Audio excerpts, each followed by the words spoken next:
اهلا بيكم في كروشيه الهوانم. اتمنى تكونوا بالف خير. النهارده انا هعمل غرزه الكروس باسهل طريقه ممكنه. الغرزه دي تقدروا تعملوا منها حاجات كتير، تقدروا تستخدموها مع الخيوط القطن، مع الخيوط الصوف، مع خيوط المهير، مع اي نوع خيوط انتوا حابينها. انا هقول بسم الله وهبدا. الغرزه دي انا بعملها بمضاعفات العدد 3 وبزود عليها 2 سلسله.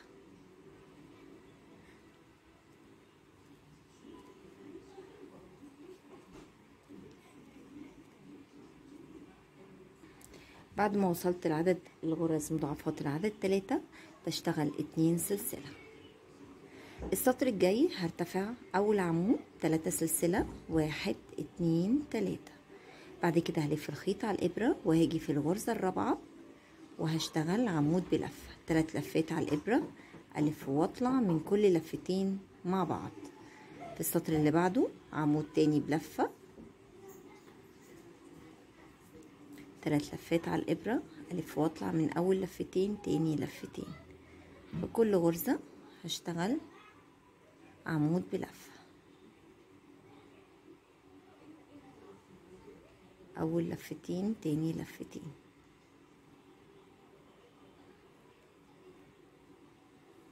السطر كله هشتغله عمود بلفة، 3 لفات، الف واطلع من اول لفتين تاني لفتين.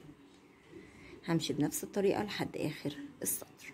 هنا بعد ما خلصنا سطر العواميد بلفة، بالنسبة للسطر الجاي هرتفع سلسلة واحدة، هلف الشغل وهيجي عندي اول غرزة هدخل اسحب الخيط والف واطلع من الغرزتين غرزة حشو. في الغرزة اللي بعدها لفتين على الابرة، غرزة حشو، لفتين على الابرة، غرزة حشو. هشتغل السطر كله غرزة حشو.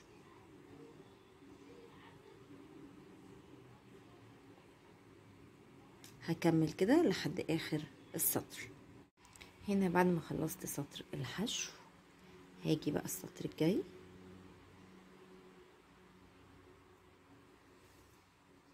هرتفع 7 سلسلة، 1 2 3 4 5 6 7. هلف الشغل وهلف لفة 2 3 4. هسيب اول غرزة دي اللي انا طالعة منها، في الغرزة اللي بعديها على طول هدخل اسحب الخيط، الف واطلع من اول لفتين، ارجع الف واطلع من تاني لفتين. بعد كده هلف لفة 2 على الابرة وهسيب الغرزة اللي بعدها، وفي الغرزة اللي بعديها هلف واطلع من اول لفتين تاني لفتين.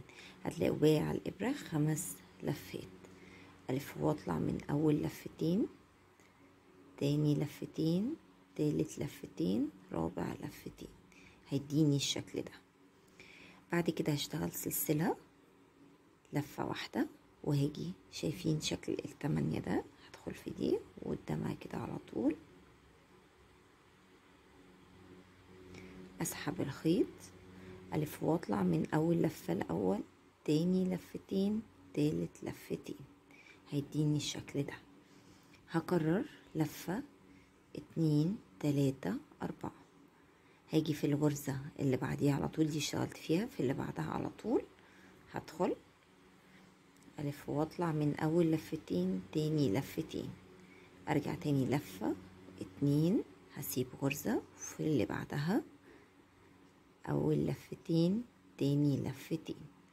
بعد كده اطلع من لفتين مع بعض، لفتين مع بعض، 2 مع بعض، واخر 2.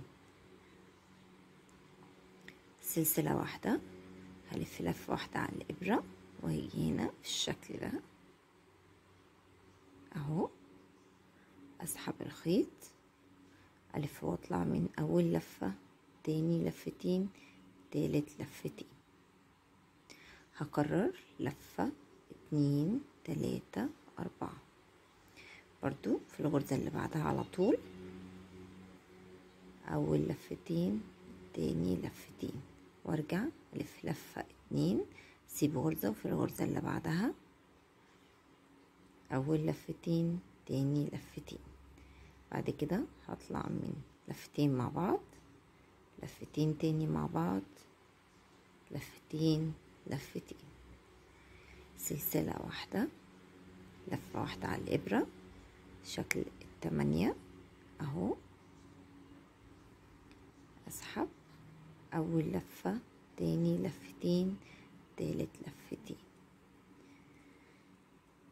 بكمل كده بنفس الطريقة، 1 2 3 4.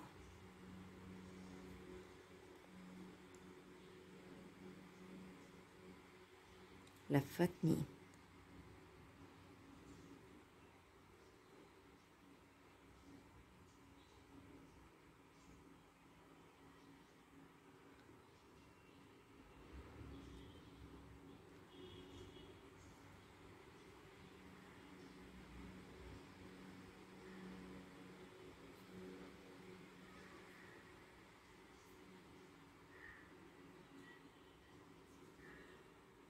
بكمل بقى كده بنفس الطريقة لحد آخر السطر.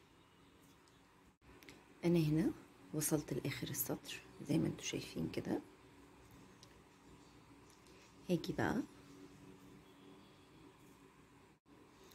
هلف لفة 2 3 4، وهاجي عندي هنا الغرزة الأخيرة آخر غرزة خالص، هلف واطلع من أول لفتين، وألف واطلع من تاني لفتين، تالت لفتين، رابع لفتين، خامس لفتين.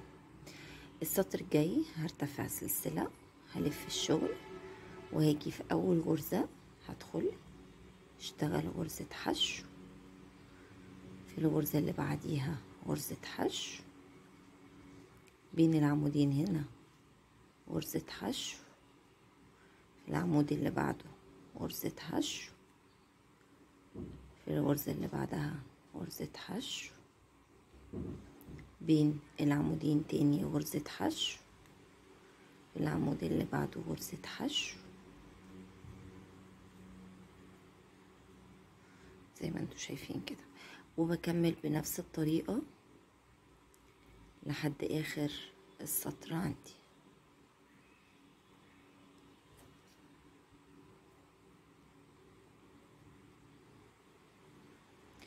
بكمل لحد ما اوصل لاخر السطر. هنا انا وصلت لاخر السطر في غرز الحشو، فهاجي كده بعد ما اشتغلت الغرزة فوق العمود، هاجي برضو في الغرزة السابعة هدخل واشتغل اخر غرزة حشو.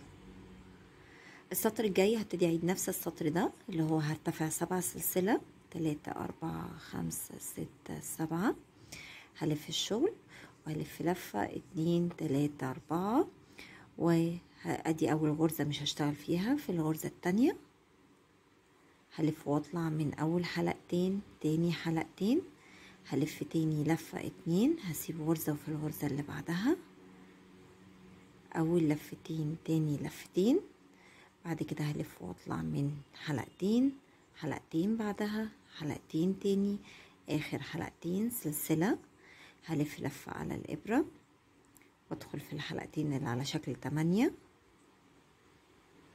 الف واطلع من اول حلقة، تاني حلقتين، تالت حلقتين، واكرر لفة 2 3 4.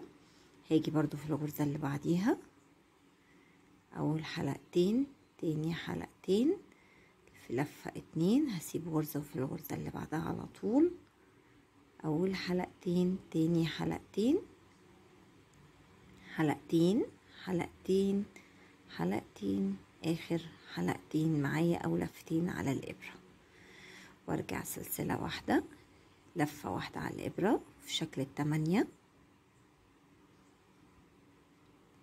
اول لفة، تاني لفتين، تالت لفتين، تاني 1 2 3 4، في الغرزة اللي بعدها على طول نفس الكلام، لفة 2 هسيب غرزة وارجع تاني اسحب، الف واطلع من اول لفتين، تاني لفتين، لفتين مع بعض، 2 2 2 سلسلة في لفة على الإبرة وفي شكل ال8. أول حلقة، تاني حلقتين، تالت حلقتين، وبكمل بقى بنفس الطريقة كده لحد ما بوصل لآخر السطر. هنا بعد ما خلصت كذا سطر من الغرزة زي ما انتوا شايفين كده، والجنب بتاعها من ناحيتين. غرزة سهلة جدا جدا وهتلاقوها بتكبر معاكم بسرعة. اتمنى يا رب تكون الغرزة عجبتكم، واتمنى تكونوا استفدتوا منها، واستنوني فيديوهات تاني ان شاء الله.